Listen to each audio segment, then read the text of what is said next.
kita lihat dari kondisi di global, tadi kita sudah banyak recap begitu ya.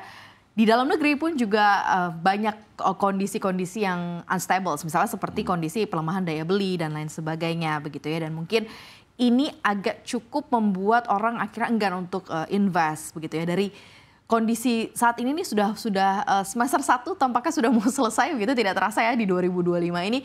Seperti apa sih geliat masyarakat Indonesia, investor, pelaku pasar khususnya untuk invest, taruh dananya begitu ya di aset alokasi, Pak Ridwan? Iya betul. Memang di dalam domestik kita sendiri ini kita punya isu sendiri ya. Pertama kita tahu bahwa kita mengalami transisi dari pemerintahan yang lama sekarang masuk ke pemerintahan yang baru gitu. Kemudian ditambah lagi tensi geopolitik sekarang meningkat. Jadi pelaku-pelaku pasar ini memang sangat mencermati perkembangan situasi geopolitik maupun kebijakan dari pemerintah yang baru kita ini. Dan bukan hanya suku bunga yang diperhatikan ya, BI memang sudah menurunkan dan ya masih kita harapkan suku bunga akan cenderung turun. Tetapi jangan lupa kita juga, orang Indonesia biasanya melihat bukan hanya suku bunga tapi mereka sangat sensitif terhadap kurs rupiah terhadap US dollar. Jadi kalau rupiahnya melemah, itu biasanya orang berbondong-bondong tuh takutnya terjadi sesuatu beli US dollar gitu. Tetapi kalau untuk ekonomi real ya, sektor real itu memang banyak orang masih melihat bagaimana sih kebijakan pemerintah yang sekarang itu untuk mendorong pertumbuhan ekonomi.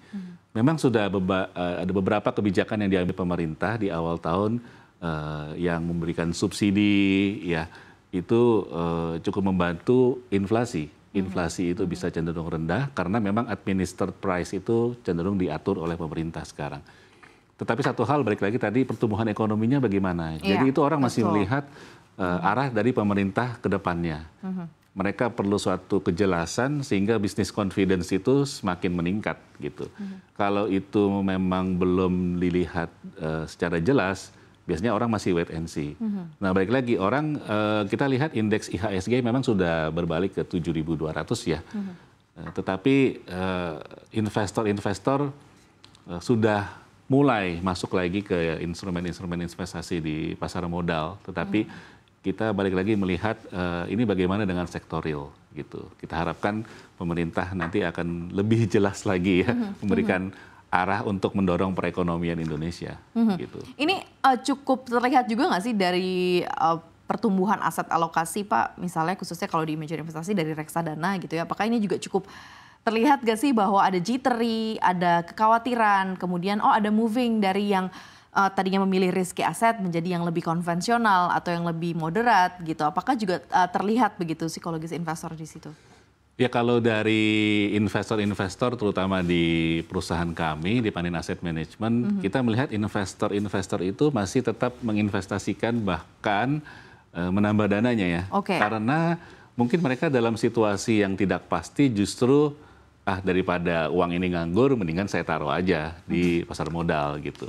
Tapi appetite dari investor memang betul masih banyak mungkin yang mengamankan di investasinya di yang lebih konservatif maupun moderat ya gitu. Kecuali investor memang yang sudah punya pengetahuan, investor institusi, nah itu memang mereka sudah cukup berani mengambil posisi pada saat waktu itu indeks turun cukup dalam begitu Mbak. Tapi secara keseluruhan kita melihat investor-investor institusi maupun retail mereka tidak mengurangi porsinya. Bahkan sedikit menambah. Gitu. Jadi geliat berinvestasi tetap, begitu ya, untuk investing pun juga masih tetap, ada, pertumbuhannya juga masih sangat baik ya. Kalau dari Panin sendiri seperti apa strategi aset alokasi untuk menghasilkan pasti imbal hasil yang juga ya untuk para investor ini akan seperti apa? Cukup butuh beberapa kali adjustment kah begitu, ataukah justru memang opportunity yang ada di market tuh sebenarnya sangat luas gitu yang bisa diambil kesempatan untuk bisa dapat good yield ya atau imbal hasil? Ya betul sekali. Jadi tadi perlu melakukan beberapa adjustment. Kita harus lebih tactical ya sekarang ini karena situasi ini berubah cukup cepat ya. Jadi di dalam mengelola portfolio di Panin Asset Management kita mengalokasikan portfolio kita dengan strategi yang lebih dinamis, di mana pada saat mungkin marketnya nanti akan sedikit rally misalnya, itu kita bisa mengurangi posisi.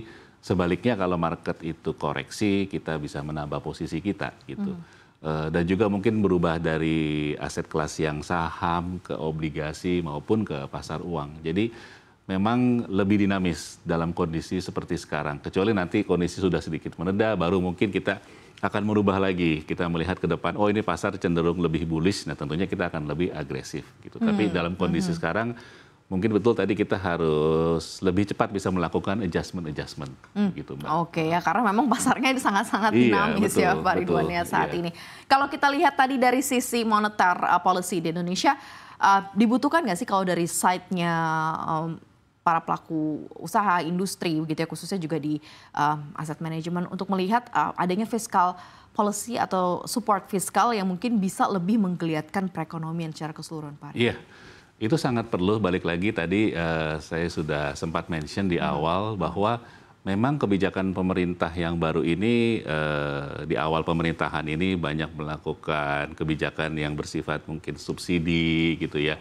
Kemudian program-program unggulan ya, salah satu yang paling sering kita dengar itu kan MBG gitu. Tapi itu kan belum terasa dampaknya ke sektor real kita gitu. Nah, ini kita menantikan arah kebijakan pemerintah yang lebih konkret, lebih jelas bagaimana nih ekonomi kita bisa bertumbuh. Nanti harapannya kan beberapa tahun ke depan itu bisa mencapai 8% gitu misalnya. Ini apa yang harus didorong, kebijakan-kebijakan apa yang harus dibuat oleh pemerintah supaya sektor real kita ini semakin lama akan semakin bertumbuh gitu. Nah itu mungkin yang sampai sekarang pun masih ditunggu-tunggu oleh pasar sebetulnya begitu, Mbak. Kebijakan-kebijakan apa yang bisa mendorong perekonomian bisa lebih bertumbuh gitu. Nah itu yang harus kita cermati.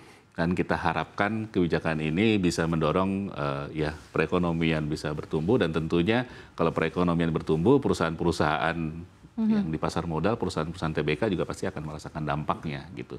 Kalau ini kebijakan pemerintah yang sekarang mungkin bukannya belum terasa, tapi mungkin lebih ke jangka panjang ya, terasanya kan lebih ke jangka waktu yang agak lebih panjang. Tapi mungkin jangka waktu yang pendek ini mungkin yang harus kita lebih lihat lagi, apakah ada kebijakan untuk bisa mendorong ekonomi bisa lebih agresif pertumbuhannya. Gitu, Oke. Kalau tren pemilihan aset alokasi saat ini yang terjadi, mana yang lebih mendominasi pasar secara keseluruhan, Pak Ridwan? Artinya kalau kita lihat dari yang saham, yang pendapatan tetap gitu, yang pasar uang gitu, yang mungkin obligasi, seperti apa sih kalau kita lihat di 6 bulan ini? Apakah memang cukup merata begitu ya, atau justru memang lebih ke arah yang lebih ke arah satu aset begitu yang lebih jadi pilihan? Iya.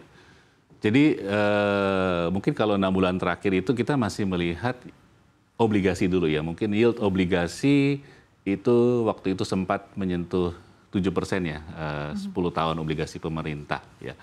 Sekarang ini sudah turun sekitar 6,7%.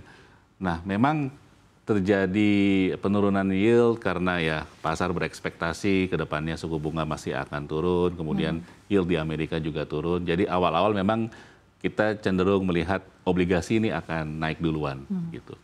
Tapi dalam 2 bulan terakhir kita melihat pasar saham ini sudah rebound ya. Sehingga sekarang obligasi yieldnya sudah turun, pasar saham sudah rebound meskipun belum mencapai level yang tertingginya ya. Sekarang masih di level 7.100, 7.200 gitu.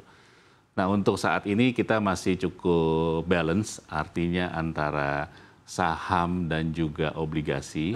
Ya. Tetapi mungkin kalau untuk obligasi karena yield ini sudah di level 6,7, kalau memang nanti sampai akhir tahun bisa ada kemungkinan penurunan suku bunga kembali, itu yang kita harapkan, dan tentunya yield masih bisa turun lagi. Gitu.